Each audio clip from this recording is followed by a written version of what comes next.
When Risk Legacy came out a couple of years ago, I misunderstood something about it. Well, I got the idea, it's a game that changes as you play it, you attach stickers right on the board, you destroy components, you go along. The story is constructed gradually as new revelation corresponding to new rules and components are added to the system, etc, etc, etc. What I had misunderstood was that the game at the end would die, at the end would become unusable, there would be nothing to be done with it anymore.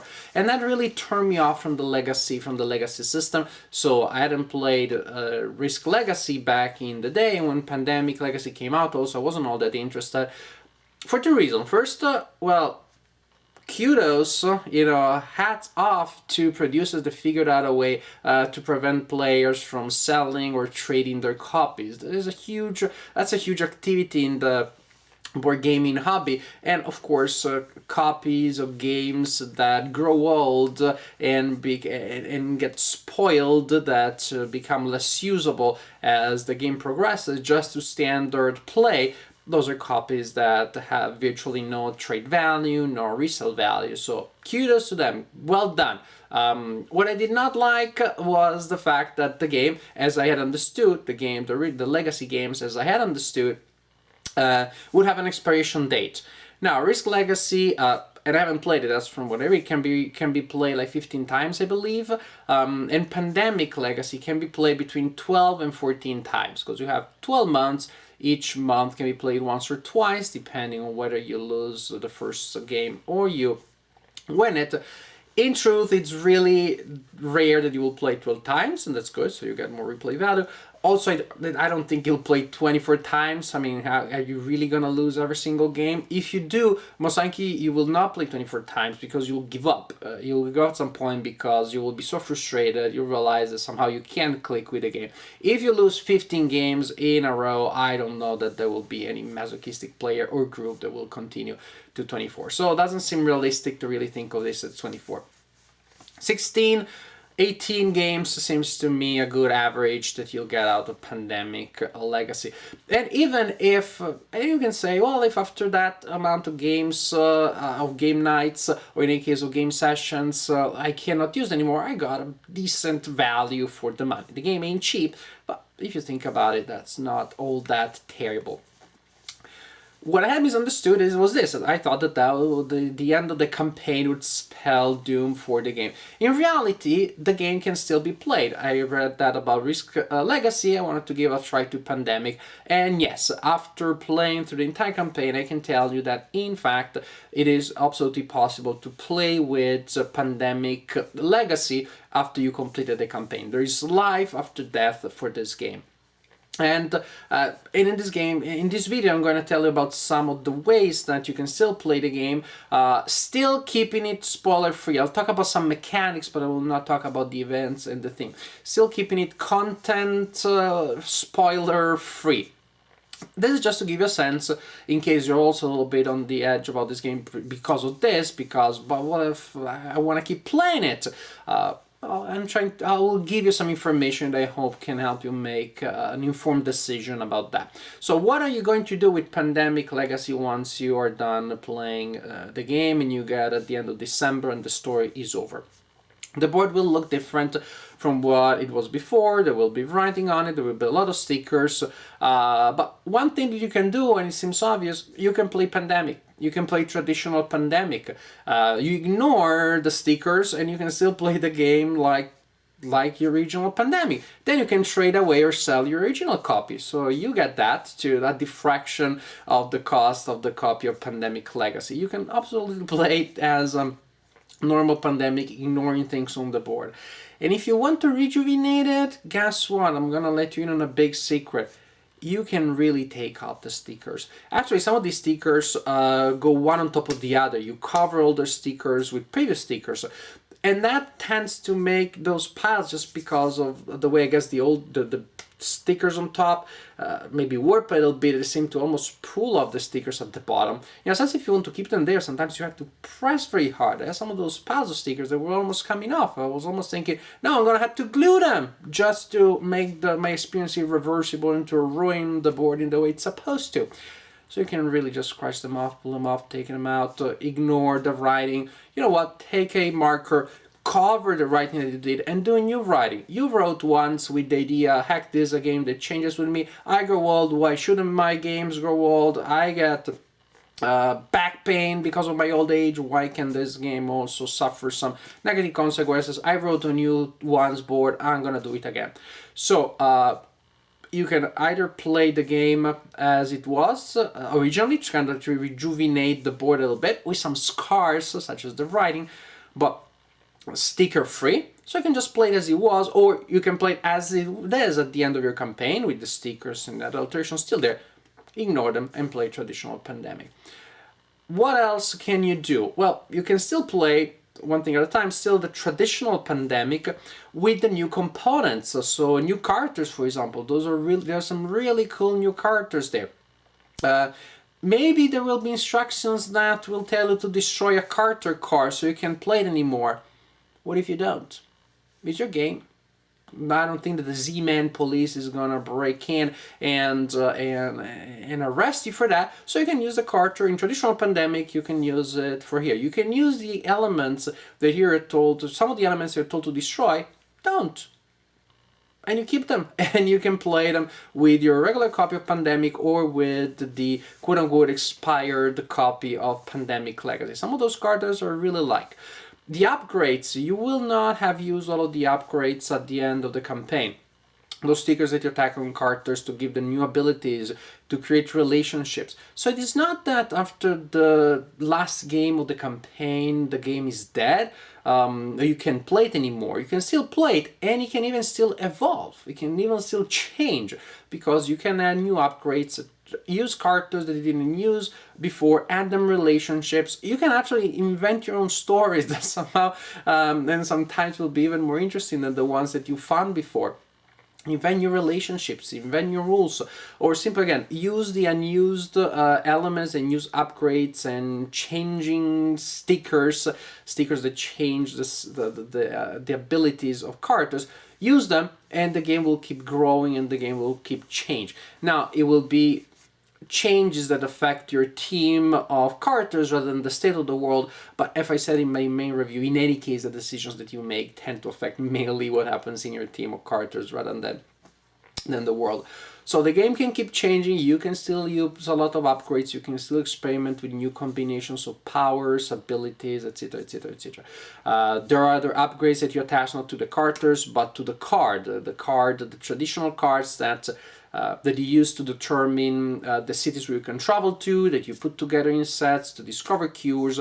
Those actually, again, some mechanical spoiler in a sense. In later scenarios, you receive stickers that if you decide to buy them as upgrades, you attach them to the card, so now the card is a dual use. You can use it as a traditional city card, or you can use it for the effect that you added there. There are still some of those at the end of the game. You can use those. You can maybe, again, rejuvenate the deck. Take your deck from the original Pandemic and say some of the cards that you added upgrades to, you remove them, you get virgin cards in it. So you can try with different combinations. Now the remaining stickers, you attach them to different cards, or you can do a variety of things. And again, once you have your deck of city cards with those game effects there, can you play them as if the game's effect weren't there? Guess what? Of course you can. Just ignore them. Or you can have your deck of customized cards with city cards, and a lot of those with effects, and you decide if you wanna use some or all of them. You can customize your own scenario. I'm gonna use the upgrades that have a certain theme, so I'm gonna have now a scenario that does something here or there. So you can do a lot of further customizations with your deck of already customized cards by choosing to ignore all the customizations and new customization, or only use part of those customizations, replacing the customized cards with virgin cards in case you only want to use part of those customized cards for your own scenarios. So there is that. Other things, during the campaign, occasionally, mechanical spoiler, different tasks from the standard ones are given to you. And a task that I like very much is when you're supposed to look for a certain person. This is very abstract. It's not one of those games with hidden movement. It's not very abstract. You could think of it as actually looking for another resource, as achieving whatever kind of goal. But for those kind of scenarios in which thematic in the game you're looking for a specific person, there is a small card that is given to you with a track and 2 tokens, one with the magnifying glass that represents your position on the track, how much you're understanding the problem, how close you are to find the missing person, and then there's an objective where you place another marker representing the objective further in the track, but not on the last spot of the track. There are still then other spots in the track, and there is a last box that says cold trail. So, and these cards come with that track, with their tokens, and with explanations of where it is that you can perform the action of looking for the thing you're looking for. Saying maybe you have to be in a research center, maybe you have to be in Europe, maybe you have to be in a yellow city based on the color, on the code of colors of the game. I'm making this up or not, who knows. So there's a condition where you need to be to perform the action, what you need to do, usually spend certain combinations of cards. And when you do that, you advance on your track. Then when you get an epidemics card from your traditional deck of cards to determine when you get new cards in your hand, a further thing that now the epidemics does, on top of intensifying the emergence, the epidemics, adding new places, making things faster and worse for you, the other action is that it moves the token that represents your objective closer to the end of the track. So you are rushing, you're running against time, and it's really interesting because the epidemic cards also have now that extra effect. So you have the sense of urgency as you're spending resources and actions to get there before the person disappears from the radar, reaches the cold trail space, while of course at the same time all sorts of mess is happening on the board. So there is different sets of problems. It adds an extra challenge, it adds a mode of playing that you do not have in the basic game, and that I definitely enjoyed here. So, because if it reaches the cold trail, then you lost that challenge, you lost that, you weren't able to perform that task. I kept those little tracks, there are several ones, and I can add any one, or if I'm crazy, even 2 of them to further games. I can play traditional Pandemic with the idea, but in this game, instead of finding 4 cures, we need to find 3 cures and complete this other task. Maybe we need to find 4 cures and complete that task because I really want it hard. Maybe I'm insane again, 4 cures, cures for 4 diseases, and 2 of these other tasks. You can mix and match, you can alter rules, and you can now play Pandemics again. Guess what? As if you had bought an expansion with an extra mode, because that's really what, and I said this in my review already, Pandemic Legacy Season 1, it feels to me like traditional Pandemic with expansions that were given to you in a certain order in the hope that that would create a story. As I explained in my main review, I don't think that works very well, but these expansions per se are still interesting.